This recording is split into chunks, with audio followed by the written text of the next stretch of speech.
Hello, hello world, hello Philippines, and hello Mactan, Lapu-Lapu. So, sa iyo sa kabuntag, nagrahon na taon sa kaha, ang atong breakfast. So, naaman mi kanang sobra sa lechon manok na among sudan gahapon. So, naka-decide ko na ako tong gamiton para sa sahog sa pansit. So, of course, magpansit kita. So, while gadua-dua sa atong mga dogs, no? Mag-prepare kita. So, wala na ako napakita pagtadtad anita ng mga lamas. However, mo ni sila tanan. Katong gihiwa na ako na lechon, cabbage, carrots, bombay, the baywang, the dahon sili, and then dahunan, and of course kaning pansit. Muna akong gamit na pansit, one choice ramen. Lami ito siya na pansit, dili siya parat, dili siya dry. And then nagpa-hilis na ta og butter dere. Butter itong gamit there, no? Of course, patalo na itong oil. So, giuna na ito ang garlic or the baywang. And then, ato din isunod ang bombay. And sunod ang dahonan gamay kato yung white na area ato kaning pagawso ng yang aroma ka aroma. Butangan na to siya oil para dili masunog ang butter, and then after that soy sauce pag human nato butang atong manok, and then gibutangan sad nato og seasoning and paminta. Si seasoning katong giutangan seasoning. And then of course, butayan natin siya water para basa-basa sad ang ato ang pansit. Kinahan kayo tagbasa-basa na pansit, no?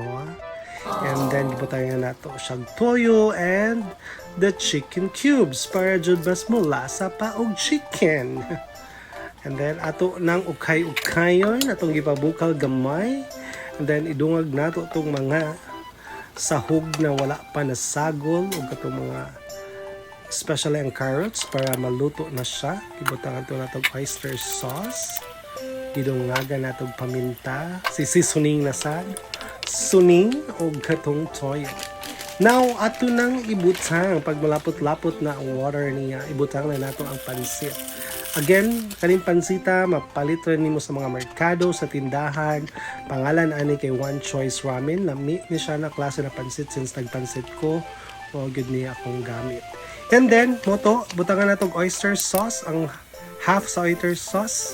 Oyster ka dyan. Oyster. Cabbage fish, pag maluto-luto na siya. So, grabe, gamay ra kayo ning kinabuhi aning cabbage, no? So, dili ra kayo nato ni dugayon.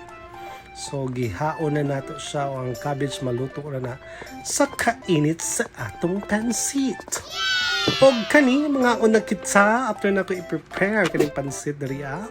So, ato sa diay i-flex ang atong pansit. O, diba? Napay patuyok-tuyok effect. So, dili ni effect na gi-edit, ha? Tuyok gid na siya manual.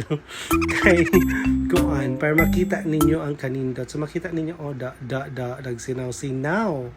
O, lami, anjod kayo naong. Dili lang nisan sa lamian ang naong, kundi lami jud ni inyo pang pangutano ng mga nakatsilaw sa akong pansit. So of course, mga on kita, kay mo man ang purpose nga nung galuto kita, mo inom sa day kita. Apay pa, ano jud na, no? Basta bugnaw kay itong inunon. May mga moment. So, kana, ato nang gibutang ang pansit. Now, because I am Filipino, magkaon kitag pansit with rice. Nganong na ay rice kesa being Filipino, ang pansit na mo is sudan. So of course isahog siya sa rice. So moojud ka na. Pero maliban, pwede rasad mo siya mas-snacks or mag-bread with pansit. However, majority good sa mo being Pinoy, himuog sudan ang pansit. Mura ka na og dang salamat!